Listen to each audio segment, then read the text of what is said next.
اللہ الرحمن الرحیم عن ابی ہریرۃ ان رسول اللہ صلی اللہ علیہ وسلم قال ثلاثۃ جدہن جد وہزلہن جد الطلاق والنکاح والرجعۃ۔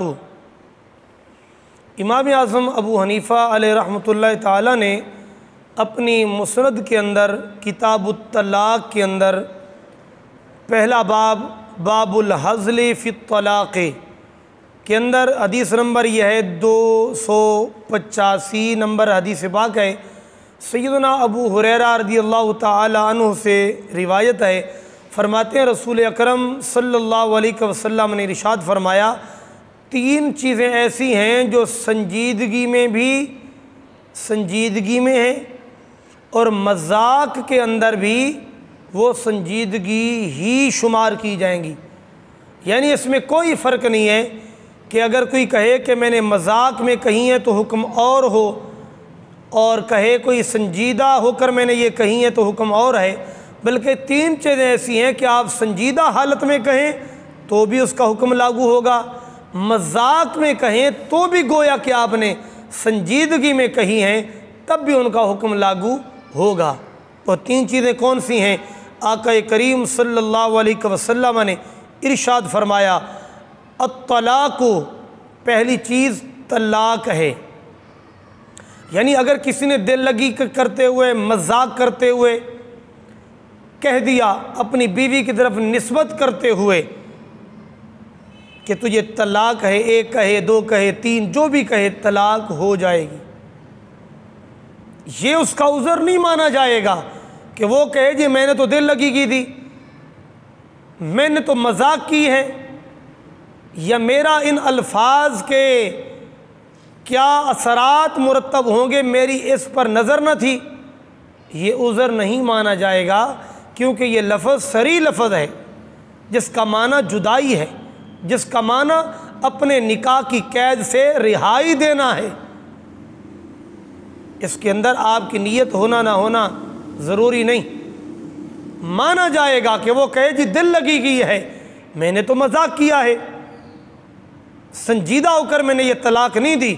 شریعت کہے گی کہ اگر سنجیدہ ہو کر دیتا تو بھی جس طرح طلاق ہو جاتی اسی طرح تیرے دل لگی اور مذاق کرنے میں بھی طلاق ہو گئی۔ اس اعتبار سے آپ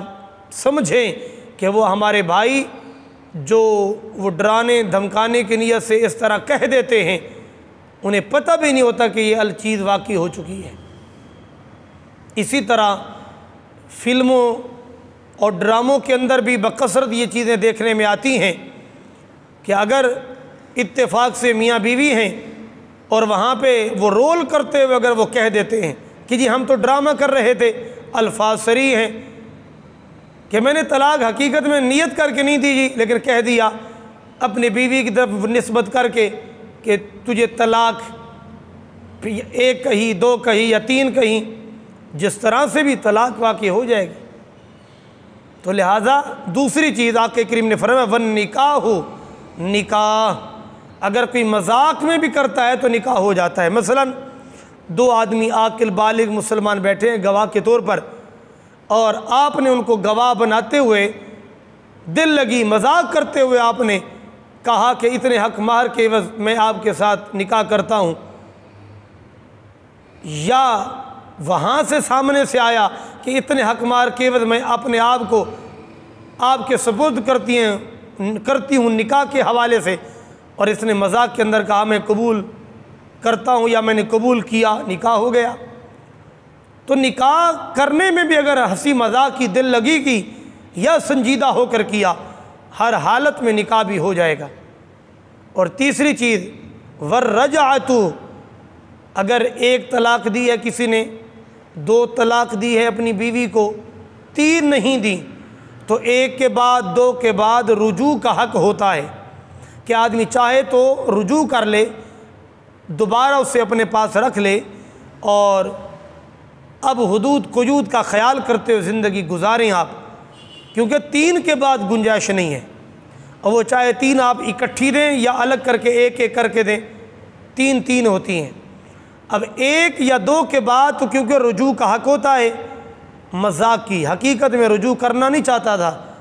مذاق کی، دل لگی کی، اور مذاق میں کوئی ایسا جملہ کہہ دیا جو محبت پر، پیار پر، انس پر محمول ہے،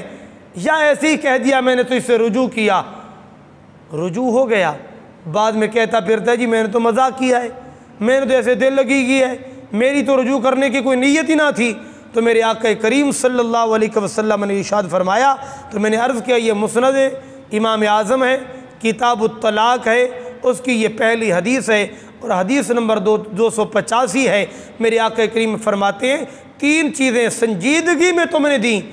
تو بھی اس کا اثر ہوگا، اور اگر مذاق میں کہیں تو بھی اس کا اثر ہوگا، لہذا ایک اس میں طلاق ہے، ایک ان میں نکاح ہے، اور ایک اس میں رجوع کرنا ہے، تینوں چیزیں واقع ہو جاتی ہیں۔ لہذا جو شادی شدہ حضرات ہیں وہ شریعت مطہرہ کے ساتھ مزاح نہ کریں، کہیں آپ کی یہ ہنسی مزاح آپ کو لے ڈوبے، اس لیے بہتر ہے کہ شریعت مطہرہ کی حدود قیود کو سمجھتے ہوئے اپنے رشتوں کی اہمیت کو جانیں اور اپنی زبان پر کنٹرول رکھیں۔ اللہ رب العالمین جل جلالہ شریعت مطہرہ کے احکامات سمجھنے کی اور اس پر عمل پیرا ہونے کی سعادت نصیب فرمائے۔